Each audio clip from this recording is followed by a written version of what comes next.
Hello and welcome to Combat Clash, where we watch the top 50 players in the world duke it out for that top spot on the ranked ladder. Today's match takes us to Highview, where in the blue corner we have Starflark playing the Rus, and in the red corner we have EsliZ on the Ottomans. Highview, a couple standout highlights here. We have a lot of stealth for us, so there's a lot of opportunity for some sneaky action, maybe some hidden hunting cabins on the side of the Rus, as well as a couple of outposts, right? These are neutral outposts that can be captured by any military unit and provide a good bit of vision around not only the relic, but also these nearby stealth forests. So, starting right off, we have Starflark just checking out the Ottomans, seeing exactly what EsliZ wants to do. Other than that, where are we looking right now? Looking like EsliZ taking quite the advantage at the moment on the sheep war. We'll see exactly how that ends up panning out. But a little of a bit of an odd. Oh, never mind. That is a house and a hunting cabin. So we're going to expect to see there's a lot of wood lines here for Starfleck to take advantage of. And alongside the added bonus of all this stealth forest, I would not be surprised to see quite a few honey cabins go up just kind of across the map. Definitely, we're going to see one here. Definitely a couple, at least two here. Maybe one more on this side as well. But getting some stone, EsliZ is making sure he has enough to start producing some of these military schools. Generally speaking, Ottoman, very well known right now in the current season and meta for being quite strong. We've seen a lot of very high performances in recent tournaments when they actually do make it through. So we will expect to see, first military school coming up. And once we hit feudal age, very likely, I would expect to see Pahi coming out. They are very, very strong horsemen, some of the best horsemen in the game, pretty much without a doubt. Rus, on the meanwhile, they do actually get feudal knights. So I would no, actually I take that back. Do they? Nah, now I'm not remembering. But Golden Gate coming out for the Rus, and so he's going to be playing a bit more of a trade. Well, Golden Gate acts as a marketplace, so I would expect to see, I hope maybe even to see 2TC, depending on how this goes. Ottomans, while they are very strong, they do take a little bit to get off of the ground once they're in feudal. First, Spearman as the only option here for the military school going to be coming out. And let's see, how are the sheep doing? So still, we got only four for the side of EsliZ at the moment, and 6 on the side of Starflark. So coming out a little ahead at the moment for the sheep. And never mind that we've already got still 8 alive here. I don't think there are any remaining sheep. Yeah, so unfortunately, EsliZ really does not actually end up with too many sheep. It looks like he's actually was starting to run out of food a little bit here. But struggling a little bit to decide where he wants to put down this twin minaret Madris, which he finally does. This is a nice little economic landmark, going to provide a consistent source of food throughout the entire game, as it has 2 berry patches that just regenerate over time. So you can just put I don't remember the exact number. I think it's 2 to 4 villagers on it, and they will just rotate back and forth between the 2 for basically the rest of the game. Both outposts getting captured here. So we can see here the actual amount of vision that these are both providing. It covers a good part of the map. You're very unlikely to get caught out from the sides of the map. Middle is still a little, exposed and hidden in the fog of war, but we do have our scouts. So Rus, standard operating procedure for the Rus. We would expect to see pro scouts, which we do not have coming quite yet, but it looks like he is building up the gold for it. So once he hits 300, I would expect to see this start getting researched, as we are up to 3 scouts at the moment. Spearman here, just poking around, trying to deter the scout. What else do we have happening right now? Not a whole lot. I wouldn't expect to see too much aggression quite yet. Bruce is going to be quite focused on trying to capture as much of these deer packs as he can. Not only is it going to deny food on the Ottoman side, but Rus just really wants that. They have they naturally are able to get a large amount of scouts with all their hunting cabins being able to produce them. And we do have professional scouts coming out. So it will be about a minute before we start seeing deers getting picked up. We'll see which pack he decides to go with, whether he wants to play it safe and grab the packs that are kind of on his side of the map, or potentially try to actually deny some of the deer packs from EsliZ. We have our second military school up. Actually, only one building Sipahi. The other one's sticking to spearmen. Maybe just trying to wanted to use them against the scouts, but realistically, with the mobility of Sipahi, I would. Oh yeah, we switched. Okay, so we switched off of them. 2 Sipahi coming out every 2 minutes or so. Blacksmith is up. This is going one of the benefits of Ottoman. They have an influence that they actually increase the production rate of nearby military buildings within their influence. So this is going to help out these Sipahi quite a bit, and a stable coming out as well. So EsliZ is definitely committing to some early feudal aggression here, with the Sipahi being his focus, and it does look like Starflark wants to take these forward deer packs, but EsliZ, he's actually killing off the deer now. He is expecting to have to fight for these, or at the very least to deny. But Pro Scouts is done, and the scout is going to run right into. He's going to have to drop it if he doesn't want to lose it, which he does. Gets it just in time. Going to sneak. All right, so going to just try sneaking some of these off. But I would expect these Sipahi just about to be coming out here in the next 15 seconds. Going to be running over here and trying to run down at least 1 or 2 of these scouts. Barracks and an archery range, so not committing to any sort of horseplay himself. Starflark is actually looking to do sort of more of a standard infantry run, spearmen alongside the archers. Just wants to protect his scouts and take as much deer as he is able, which at the moment he won't have an issue with. 1 scout, no scouts dead yet, but we do have our first pair of Sipahi out on the field.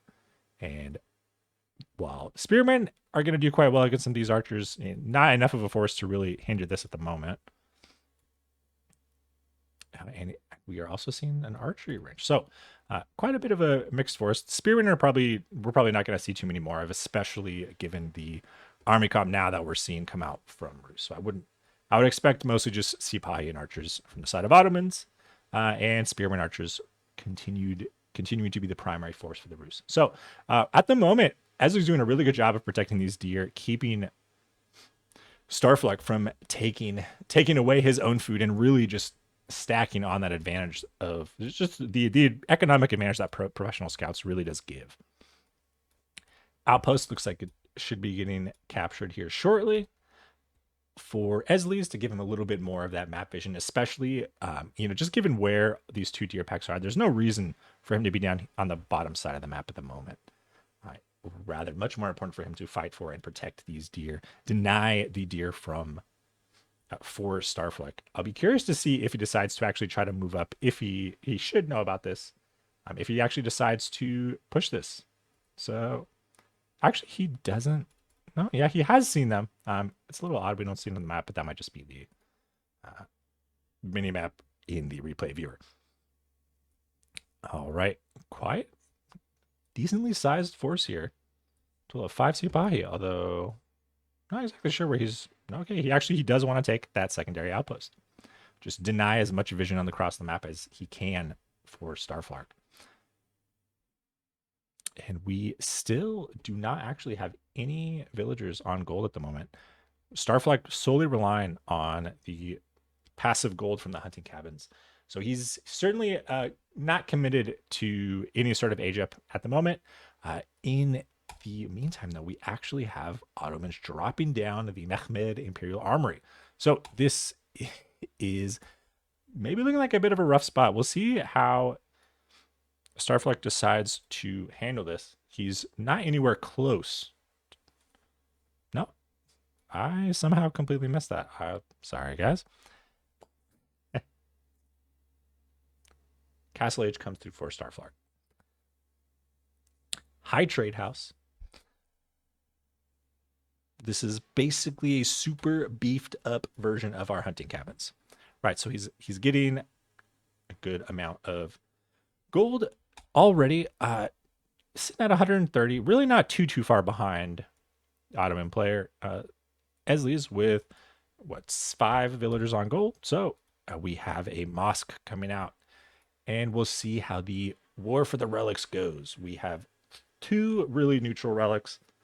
Honestly, 2 relics quite favoring EsliZ with on either kind of all the way in the corner on either side of the map, and only one really just kind of free, more or less, for Starflark.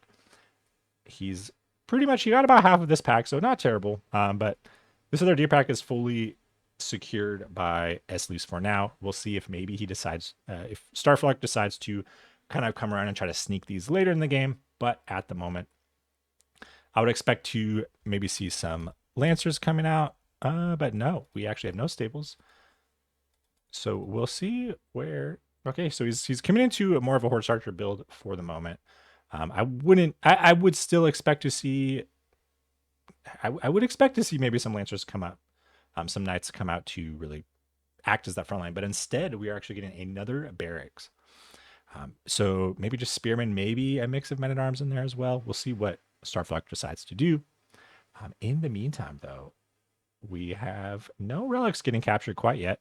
First monk here is on the board. He's going to snag this bottom corner relic. And do we actually even have a, I don't think we have a monastery out.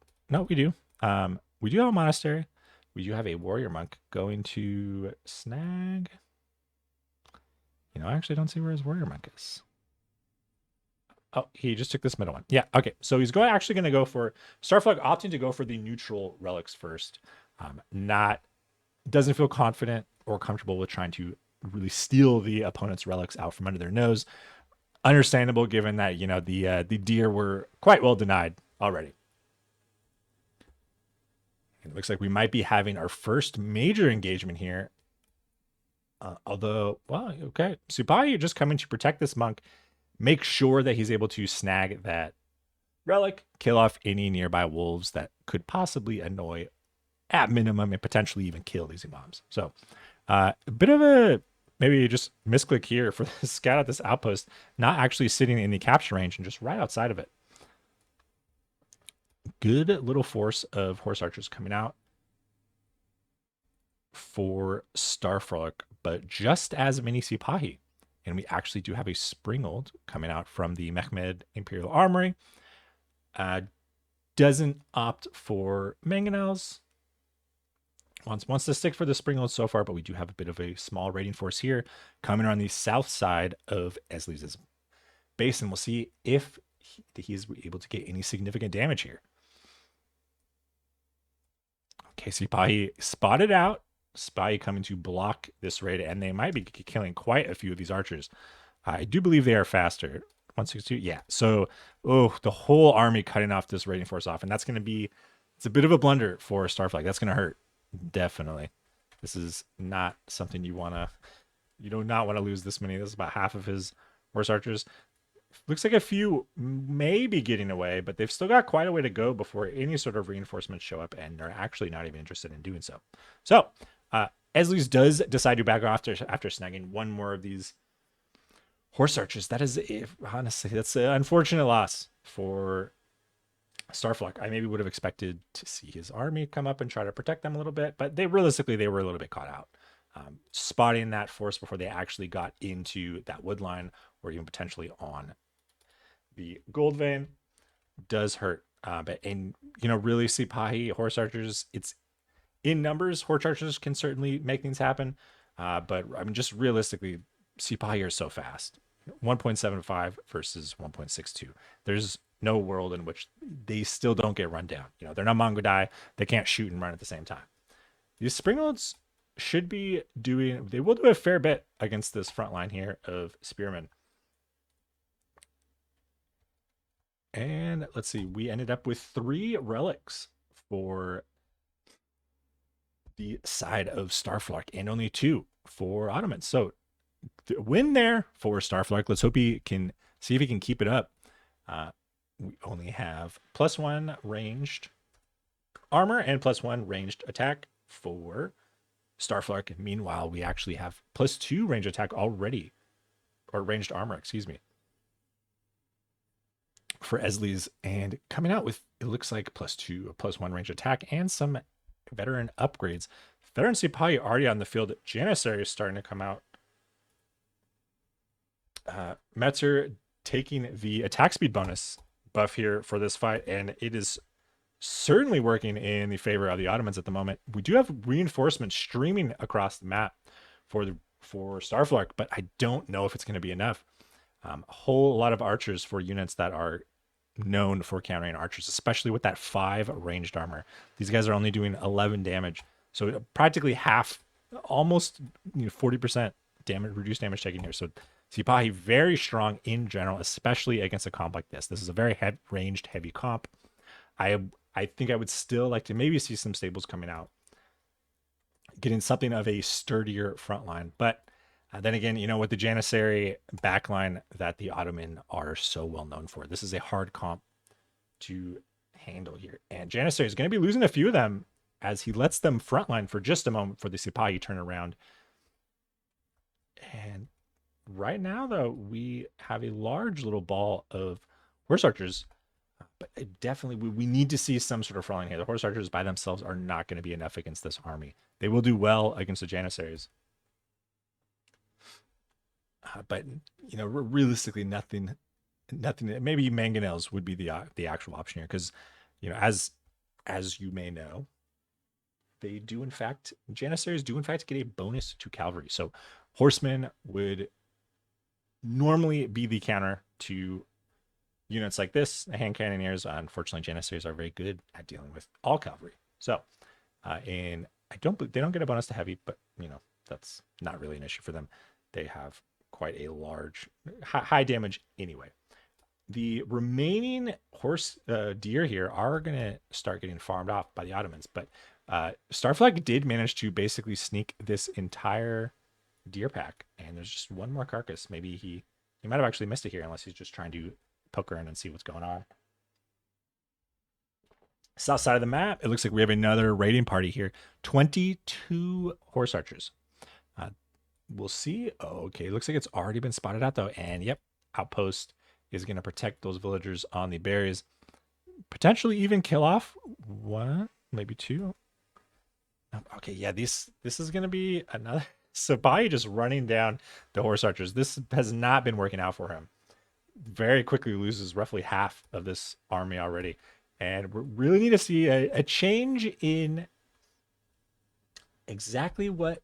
We need to see a change in tactics here from Starflark. Horse archers have not been... They've maybe been breaking even on some of these fights. But realistically, these Sipahi are just able to run them down without issue, truly. And lots of Springles still here, ready and willing to fight off this Spearman frontline. That we do have men-at-arms coming out. So mixing it up a little bit here with some men-at-arms and Spearman is definitely going to help keep that front line alive for longer, allow those horse archers to get more of their damage in. Out forward, hunting cabins getting spotted out here. I'm not 100% sure. We'll see if this outpost actually catches this hunting cabin. If it does, that'll be another one down. Not giving a whole lot of food for him at the moment, of gold for him at the moment, but is he actually mining? I don't think he is. He's still not mining any gold. Yeah, so one of the clear advantages for Rus here is that they can often really avoid having to mine any sort of gold. But Starflark is going to want to consider finishing up this wall as he's got this wood line just about cleared out. Oh, and instead he opts to actually just fully wall off the bottom side, the bottom left corner here of the map, with some gold, some berries, and quite a bit of stone. But right now we have a huge force. Sipahi just running into these spearmen without a care in the world. Lots of 5 Springleds up. This is going to be a rough situation here for Starflark to actually take control of at the moment. His army, what he is getting there is definitely outnumbers, but we can see just in the army value, almost 2,000, just about 2,000 gold worth more invested into EsliZ's army here, and he is gonna catch this wall being built. This is Gonna see a couple of villagers go down here, but more importantly, this entire base is still open. His entire eco right now may very well be exposed if he decides to go in further. Gonna take this free hunting cabin and potentially back off from there. Okay, Starflark pushing back into the middle. Oh, this Imam's gonna get unfortunately caught out.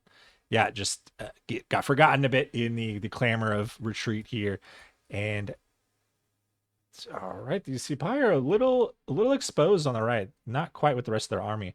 We'll see if he turns this around, and big engagement here happening. Lots of men at arms. Springald's still going to do very well against them, and we can see them just starting to shred through some of this front line. Oof. But there are a lot of Sipai. 23, still 24 around. 30 horse archers, but they are going to be able to start taking out these Janissaries, but will it be enough? Does not look like it. Most of Starflark's frontline is gone. We are left with horse archers and a handful of men at arms and spearmen. They're all going to go down. Springald's just doing a fantastic job here in this fight, really helping to clear out that front line. Assist the Sipahi. Normally, you would see these units getting countered quite heavily by spearmen, but Sipahi are, one, quite strong, and two, with the backup of 5 Springalds, it's going to be much, much, much, much easier for this Ottoman force to break through. And we might be seeing a real push into this base here. Lots of low health Sipahi here, though. I would like to be interested to see if he decides to get some Imams out and just really kind of bring this force back up to full strength. It's a good half or so of the Sipahi here are in danger of, being 1 or 2 shot.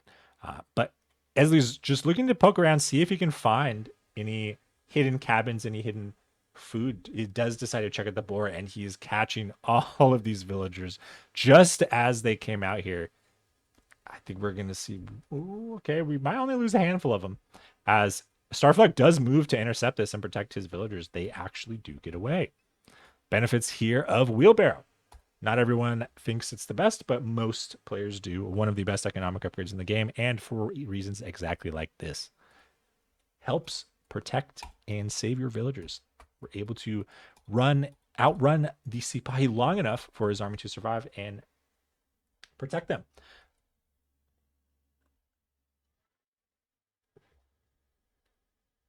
All right, we have a market down. We'll see exactly if he decides to invest in trade. He may have just bought this just to shuffle some resources around. He's floating quite a bit of stone, quite a bit of gold. It doesn't look like anyone's really committed to interested really in aging up to Imperial Age yet. Ottomans certainly have the temple here, but realistically, numbers wise, military is still being maintained. Very high numbers, 79 military on the side of 64 for EsliZ. And we have potentially another push happening here, but it doesn't look like EsliZ is quite open to committing to really getting some economic damage in on the base. Starflark's army split quite a bit, just kind of trying to cover the entire top side of his map vision-wise as he sets up these villagers to mine this boar, which they are now done. We have the wooden fortress up that's going to fully protect these guys if we have a raid come over on the top side of the map. EsliZ's looking, poking around, seeing if there are any openings on the south side. It doesn't find any and decides to just retreat for now, keep coming up. All that stone getting dropped down in the middle of the map.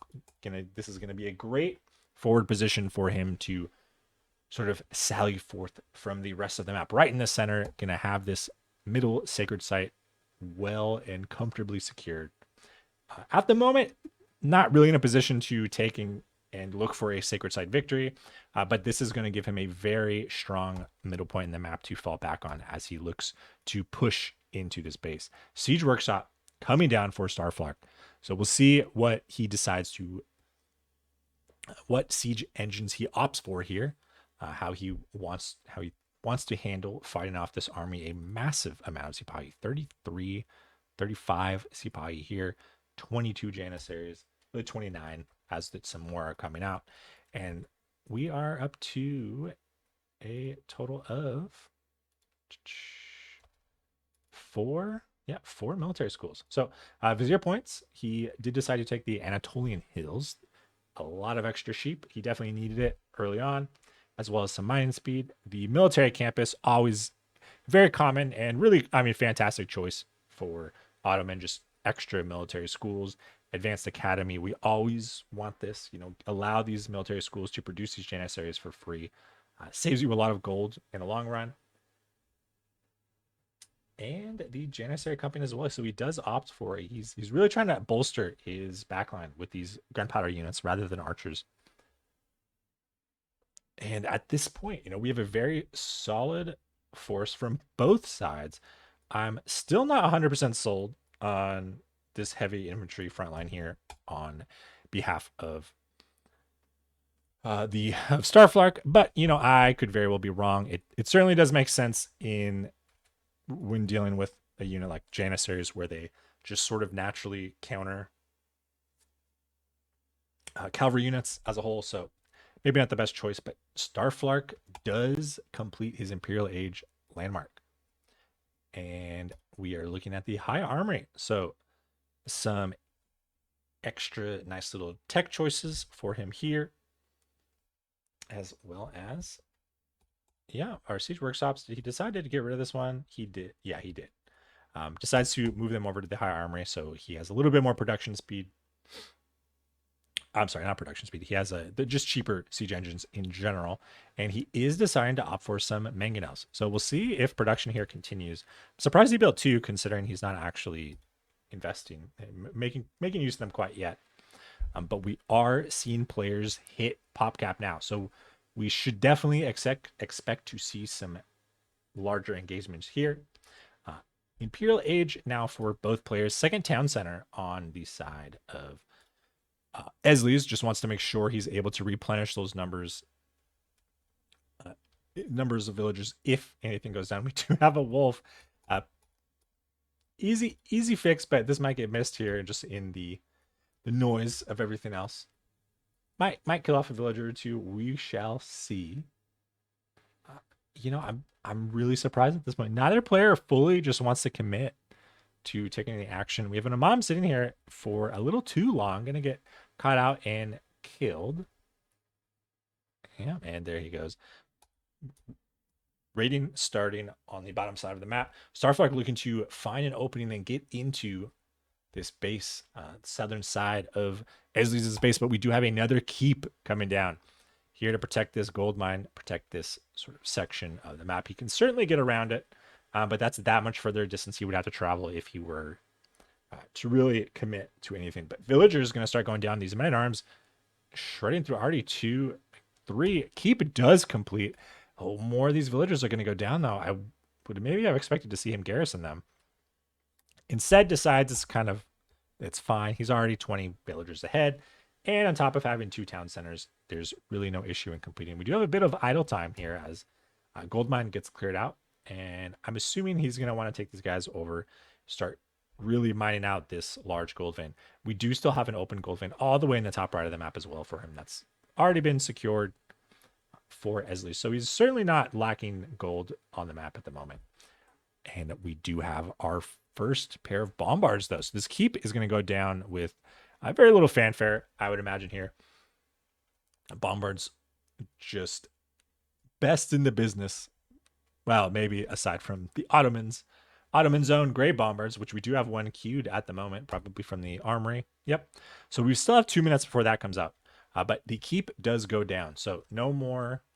While the maps are walled off, although we do actually have a little bit of a raid here with the Sipahi going to be coming in.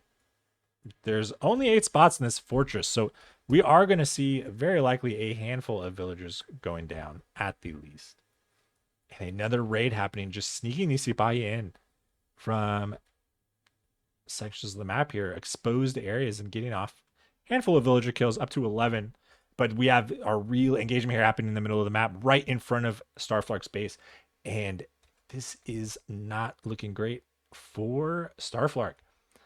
These Janissaries are just doing a fantastic job, although they're struggling a little bit here. um, floundering here in the middle. But we are now inside the base. We have Sipahi and a force of Janissaries here, looking to kill off as many of this wood line as they can. Up to 26 villager kills. The fortress at the top side of the map does go down, and alongside all of those villagers. Mori Sipahi coming down to the south side here. Now that he's inside, this is not looking good. There's no opportunities to garrison any of these villagers. Handful more are going to be going down. This is a tough spot now. Down almost 40 villagers. 38 to 5 villagers killed is not a great look. But we do have more. See, another Sipahi raid coming in, just diving into the TC, diving into the keep. Does not care. See if he can pick off 80 more villagers. Every vill dead at this point is a large hit to the actual ability of Starflark to replenish his army. He is still at 50 military count, but you can see he's stacking up now. I think he just might have sold might have made use of that high trade tower here. But nevertheless, we'll see what he wants to replenish with. He's going to maintain this army. Has not really been working out for him too well. And, EsliZ has more or less stayed on the offensive here, or at the very least in control of the map for pretty much this entire game. And we are running in again, splitting off his Sipahi into two sections here. Probably going to see, just maybe breaking a hole in this wall. Meanwhile, another TC dive. Potentially. Okay, he just decides to take a look around, see what's going on, if there's anything interesting or new. Yeah, it doesn't actually opt to kill any villagers. Okay, now we have a couple of these. Oh, these three villagers got pulled to garrison, and they are all okay. Yeah, he does catch it before it's too late. But we do have one Sipahi just going to stick on these guys and maybe kill a couple of them. Little raiding force, the southernmost Sipahi, going to take out the spearmen that were brought out to match. And EsliZ is just looking to bring forward those walls, keep Starflark contained, and actually drops a keep on the top side by this gold, making sure that there is no funny business sneaking out over here trying to maintain this gold. But that being said, does Starflark really need it at the moment? He does have this. Well, actually, this gold vein's about to go out. He does have two gold veins at the front of his base, but at this point, these are a little dangerous. Maybe should have considered mining this a little bit earlier in the game. We still have our bombards up and stacking up some mangonels here, total of 3 at the moment. Definitely a good choice to try to deal with these Janissaries. But, again, these Sipahi have just given him so much value for EsliZ, just constantly getting in here. 42 villagers killed now, and we do have these. This keep does get at least delayed. Horse archers not going to be able to do anything damage-wise against a keep that's 90% completed, but they are going to at least keep this keep from coming up for the time being. But does that really matter? Huge engagement here happening. EsliZ's diving right into this base, going straight for these siege engines. Bombard goes down. Mangonel's going down. No bombards left. That's a lot of resources lost. And all of these mangonels are going to get crushed by these Sipahi just running in. Janissaries, yep. And there is the GG. Very well played by both players. I really think this is a good example of why Ottomans are so good, especially against these Night Civs, right? One of Rus's main strengths is having those knights. And knights combined with the horse archers having a lot of mobility to control the map with. But, we can see EsliZ just really didn't allow any of that map control to come in for Starflark. Completely, denied half of the deer, his half of the deer, really, for quite a long time, long enough to really just establish himself on the map. They'll see Sipahi, just fantastic feudal age units. And really even on, they continue to scale very well into the late game. Ottoman not really a faction that needs to use Lancers too often, as their Sipahi are just so strong. And the fact that they only cost, it allows the Ottomans to build up that huge force of Janissaries behind them, as Sipahi don't cost any gold, right? And so all that gold can instead be invested in the backline between siege if he wants, or just more and more Janissaries. So well played. EsliZ does come out with the win here. And thank you so much for tuning in to today's episode of Combat Clash. If you are itching for another round, take a look at some of our recent clashes just over to the left. And of course, if you'd like to see more of this content, do be so kind as to hit that like button and subscribe. So long, and I will see you tomorrow for another round of Combat Clash.